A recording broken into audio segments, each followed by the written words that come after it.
So. You made a bold statement, and I just want to call you on it. You said this might be, could be, may very well be your last album you ever make. It's possible.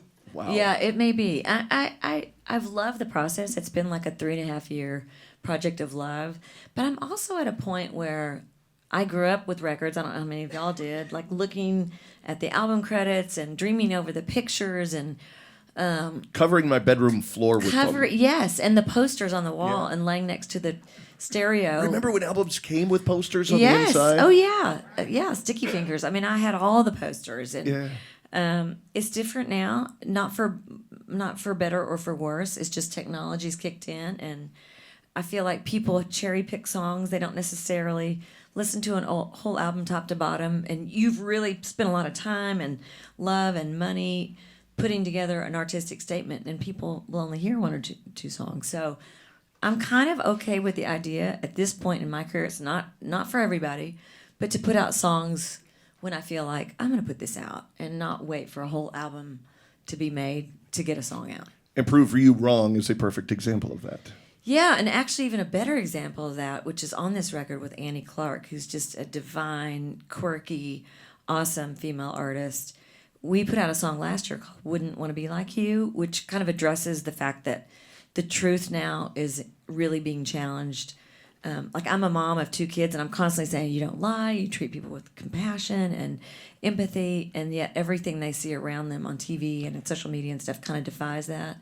So the song, we put it out last year. We just put it out, and it got a lot of traction, not only because of the song, but also because Annie was on it, and I love that. I love the immediacy of that. So I'm looking at that. It's tough to be a parent in this era right now. It's really, really challenging. So being a parent already has its challenges. It's the greatest job I've ever had. But most rewarding. To raise good kids, it's like a salmon swimming upstream.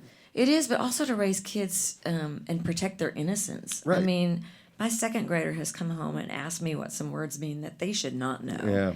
And so you have to really be present, and that means putting your phone away and just really being in the room with your children and watching what they're doing and what they're seeing and protecting their little innocence, you know? It's so cool. Sheryl Crow is here in our Music City Theater.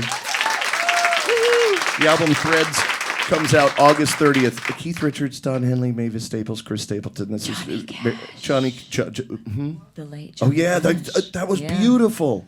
Yeah, I mean that actually for me was probably has been the highlight of my career. Having Johnny Cash record one of my songs, and then being able to kind of pull it together at this moment. Right. And with a huge message behind it if you watch the video. Total blessing. Yeah, and it really is about that. It's about how we go through history and we make the big decisions about who we are in our humanity. But it's our little children that are watching what we do and what we say and what we stand for. And we really have to acknowledge that and take that into account. Because what we do has repercussions about who they become. Right.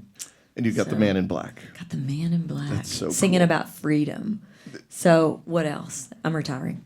How do you follow that up? Oh, there's the genesis How do you of that follow statement that up? now. Yes. Always a pleasure. You've been so sweet to come visit us over Stormy, the years. thanks for having me. Thanks for letting me just sit here with Trisha Yearwood, too. No, I'm the one who's saying thank you. Love her. That was amazing.